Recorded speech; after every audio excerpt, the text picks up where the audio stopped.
through the stages of construction, gutting the building on the interior. But the reality was that we were in an early stage of our development and we were poor. We didn't have the funding necessary to complete the exterior and make it the high impact project that it needed to be. Through the help of the New York State Homes and Community Renewal, we are here today to announce groundbreaking on a complete rehabilitation and restoration of the exterior of this historic storefront building. It's a multi-use building, and in many ways, if you're familiar with trends in urban planning, you'll see this as the ideal project because it's mixed use, it has a commercial storefront on the first floor. It is a corner building, which are always the most iconic and important buildings to attack first. And before I pass it off to our invited speakers, I'd say that this is the beginning of what will be really the transformation of Massachusetts Avenue in the coming year. We are set to do about 15 units of restoration up and down Massachusetts Avenue. And we remember saying when Extreme Makeover happened here about a year ago that Push as an organization was committed to keeping the momentum going in this district. And we're here to show today that with the help of all the partners in place, we will keep the momentum going. We will transform this neighborhood, make it a neighborhood for high quality, affordable green housing and housing that respects the historic integrity of the West Side.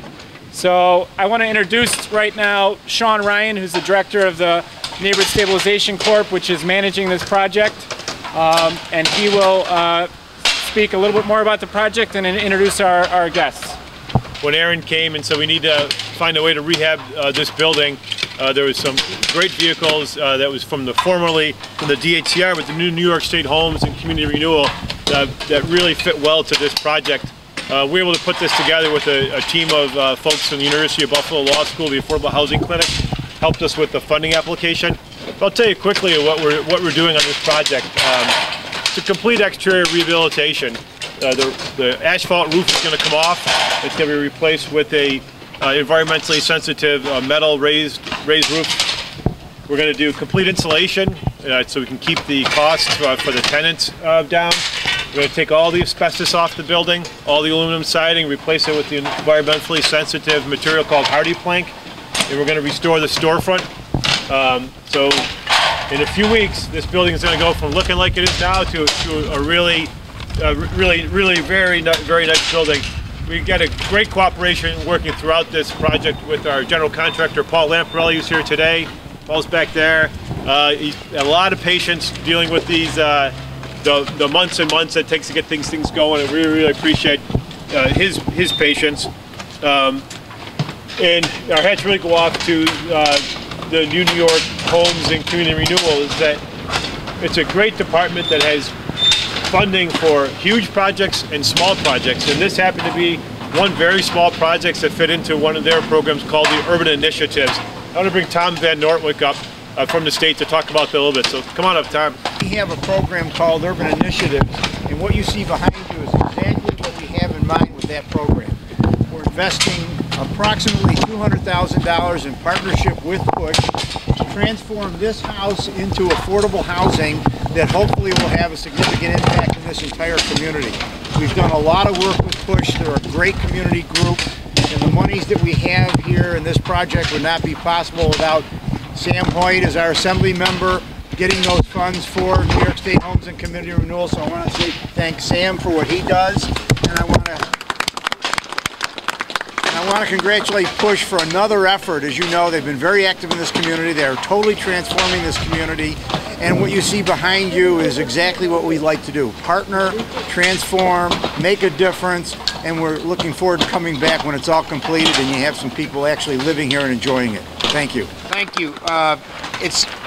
This is almost like Groundhog Day. It's like deja vu all over again. The number of times that we in this group have gathered for an important announcement with regard to some effort that People United for Sustainable Housing is involved with is, I can't count them on two hands. And each single time that we've been here, the partnership has been with LISC, one of the great organizations in Western New York doing amazing things to restore our neighborhoods, and with what used to be DHCR and now apparently is New York Homes Community Renewal, and our great partner and leader of that entity, Tom Van Norwick.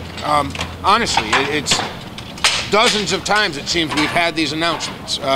I said at a press conference a couple of weeks ago, there is no better organization, community-based organization in Western New York today or in the recent past than People United for Sustainable Housing. They're doing extraordinary work, bringing back a great neighborhood. And it's because of the leadership of Aaron and Sean and others that are here, board members and others. And it's really setting a standard, as far as I'm concerned, that the rest of the state has to emulate. And my hope is the next governor, be that Carl Palladino, don't laugh, or laugh, or Andrew Cuomo, more likely Andrew Cuomo, will look at what's being done here on a house-by-house, block-by-block basis to restore our struggling neighborhoods in our urban districts throughout upstate New York, because this is the standard. This is the model that needs to be replicated across New York State. I'm proud to have played a small role in making this project happen. The fact is, as Aaron mentioned, doing this at a corner property is significant, because it then kind of creates momentum through this gateway at Massachusetts and 19th that we'll see happen across the board. It's a great project, and proud to have played a small role. Thanks.